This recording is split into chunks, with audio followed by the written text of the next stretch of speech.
I'm just wondering when it's going to stop. The way that the police approach and treat people. The picture you see in front of you is Councilman Michael Blake.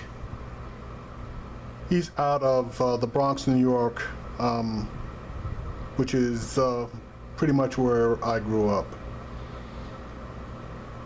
He happened to be at a residence near 169th Street and Washington Avenue in the Bronx.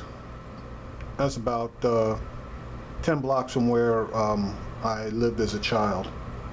Anyway, he was at a residence and he came outside and he happened to see a police officer hooking up a woman. So he approached, and before he could identify himself, he was grabbed by a police officer, hoisted in the air, and thrown against the fence. After that occurred, some of the other officers that were involved in the situation recognized him, and they told the officer who had grabbed him and thrown him against a fence to let him go. Okay? And apparently after they told the officer who he was,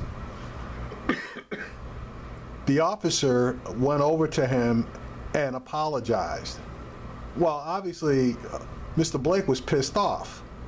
And at that point, he was not really hearing about an apology for what was done to him from that officer.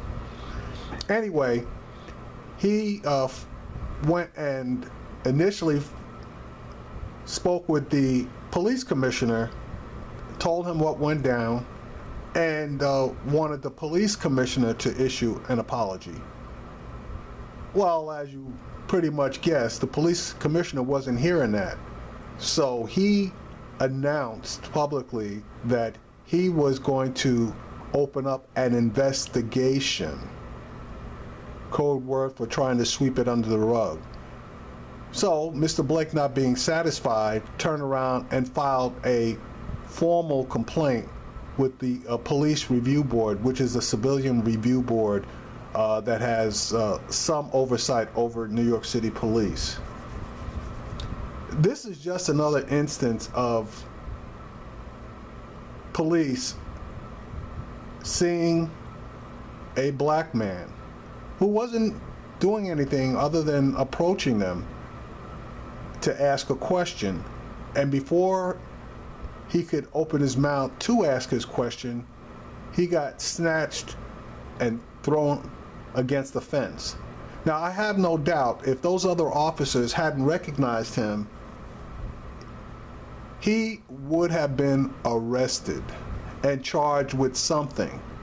But since the other officers knew who he was and knew that whatever they were going to try to do, if they were going to try to do something, wasn't going to stick, they tried to alleviate the situation as quickly as possible, which was smart on their behalf. Unfortunately, I guess the officer didn't give him an apology to his satisfaction, or perhaps he just wanted to make an issue out of this to bring situations like this to light. Either way, I am going to be very interested in finding out or hearing about what the police investigation is going to uncover. More than likely, the excuse is going to be that the officer was in fear for his safety and acted accordingly. Stay tuned. We will see.